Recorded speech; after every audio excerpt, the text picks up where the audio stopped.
What's up, everybody? It's JT Magnum along with Siggy Guns, and welcome to the fourth quarter. Now, if you're not familiar with the fourth quarter, it's a show that I did way back when, and it's basically four topics or four quarters, and we go through a 10-minute timer to answer them, and if we don't answer them under 10 minutes, well, we suck. So, this is my co-host Siggy, of course, and we're going to go right to the topic, so let's start this 10-minute timer and get this show started.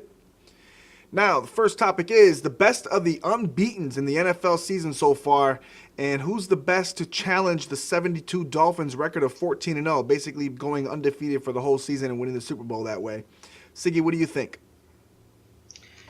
I think, based on the three teams left, Kansas City, New Orleans, and Denver Broncos, the one that's been the most impressive to me so far has been the Denver Broncos. And also their schedule just looks more favorable than both the other ones. I mean, certainly we can make a case for Kansas City's schedule, but I wouldn't put Kansas City as a team as up there with New Orleans and Denver. They're just surprising everybody because they're undefeated, in my opinion. They're a good team, don't get me wrong, but solid for sure, but no Denver Broncos. Yeah, I'm going to have to agree on that one. I think the Broncos are the cream of the crop when it comes to the unbeatens left. I think that KC is going to actually lose probably to Houston in the next couple weeks. I have the Saints actually. I think the Pats are going to beat the Saints this week. If not, they're going to lose to either Dallas or San Fran in the upcoming week. So we're going to see what happens there. But the Broncos' schedule just seems to favor them in a great way, like you said. And I just think that they had the best chance of going unbeaten. And even if they did lose, I think maybe they'll lose maybe one game at the most. So we'll see what happens with that. But moving on for the next topic. Topic number 2, or quarter number 2, the return of Derrick Rose to the NBA. And NBA preseason has begun. And Derrick Rose had 13 points on 3 for 8 shooting in 23 minutes of play. And he added 3 assists, 4 rebounds, and 3 steals. What do you think about the return of Rose? Yeah, that was the second game, actually. He returned the first game October 5th, the same thing, 13 points. He's back finally. I mean, that was the main question: is how would he look? He's looked a little bit timid, in my opinion. He didn't want to be explosive. He did have that dunk, but it looked like he was hesitant on it. I think he's going to improve. He's obviously going to be Derrick Rose. I'm not sure if he's going to be what everybody hopes he is, which is a 30-point scorer right off the bat. He will eventually. I'm not going to say he's not going to get there. I just think that he's just going to have to go through the motions. Obviously, this is somebody that it did affect him mentally, as much as a lot of people don't want to admit that.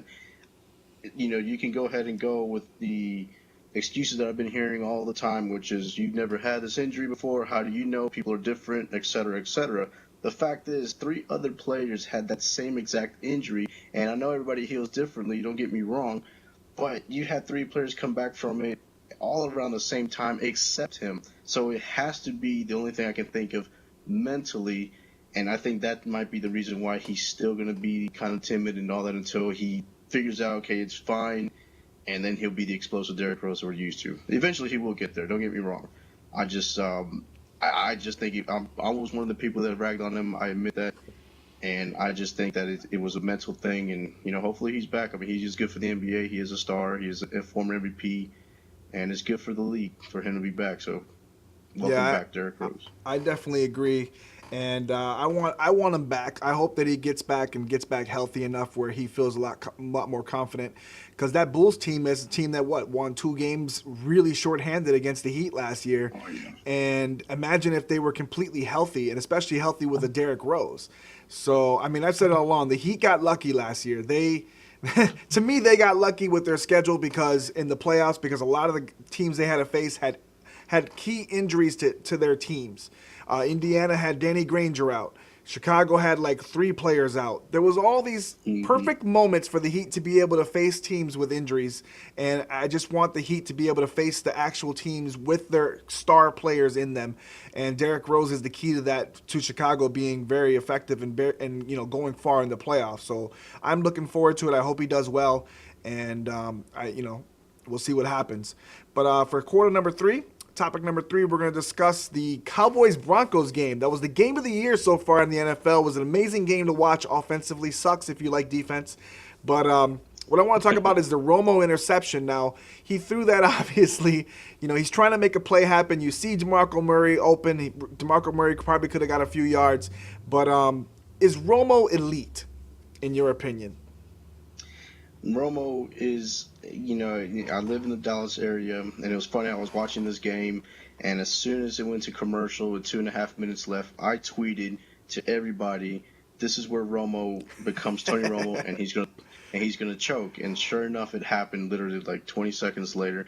The thing about Romo is he is a great quarterback, and I think he's like Peyton Manning in regards to he is an elite fantasy football type of quarterback where he's going to get you yards. He's going to be your best chance of winning. Unfortunately, he's also going to be the best chance of losing. Let's face it, the Cowboys should not have been on paper anywhere near the level that they played, against the Broncos, matching, blows for blows with Peyton Manning. So what that means is Tony Romo was awesome enough, 500 yards, 5 touchdowns to be, have a great game to give the Cowboys a chance.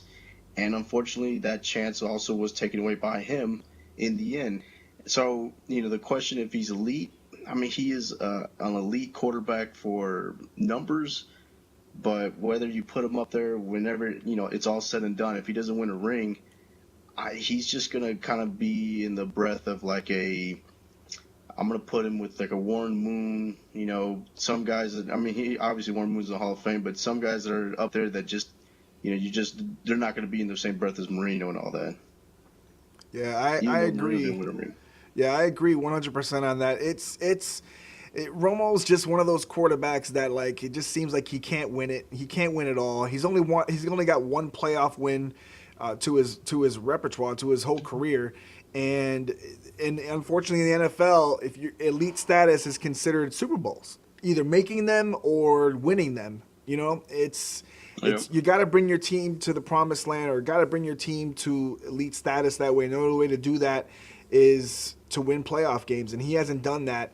And he just seems to he does well in big games, but he always just has that one or two mistakes that just cost his team the game at the end. And you gotta just settle down and relax when it comes to those situations. And he just doesn't seem to be able to do that.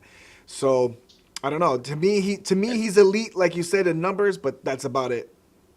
He had, and the thing is about that Cowboy game too. At the end, I feel bad that they put him in that spot. They should. I mean, the coach, which I think is absolutely horrendous, Garrett.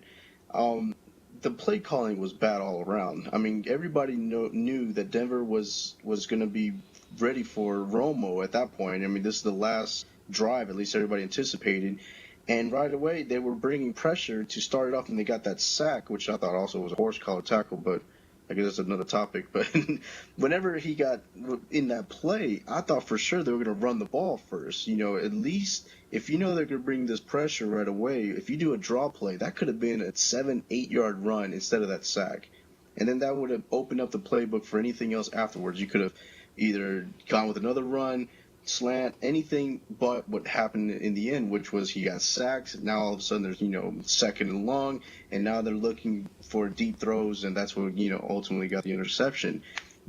Bad coaching is what put him in that position, in my opinion. So, yeah, I mean, obviously Romo's going to get the blame, even though Romo was the reason why they were even in the game. So, man, yeah, it was a tough game to watch if you were obviously for fantasy defenses, because I know the Cowboys and the Broncos defenses were good, but yeah, I mean, what a game though. It was a great game. I mean, obviously, I was supposed to go to that game, but I didn't get to go. But great game, game of the year for sure. I don't think anything's gonna beat that so far. Yeah. All right, for quarter number 4, last topic: Alabama versus who in the national championship game. Basically, we're like just pretty much halfway through the college football season, and who do you got? We have a minute left. Go. Go. All right, Alabama against. I'm gonna go ahead and say it's finally gonna be Oregon's year.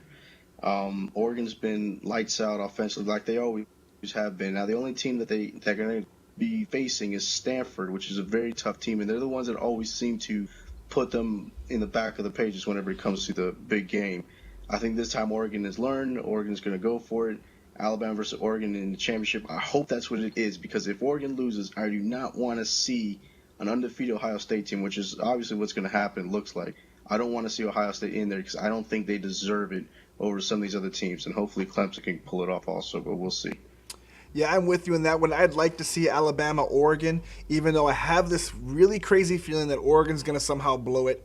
But I'd like to see Alabama, Oregon, but we'll see what happens. I don't want to see Alabama, Oklahoma, because Oklahoma has a favorable schedule too. They can actually stay undefeated, so we'll see what happens. But the timer's pretty much up, and that's it for the fourth quarter, guys. Leave your comments in the descriptions and or in the comment section. Let us know what you think. Let us know any topics you want us to discuss.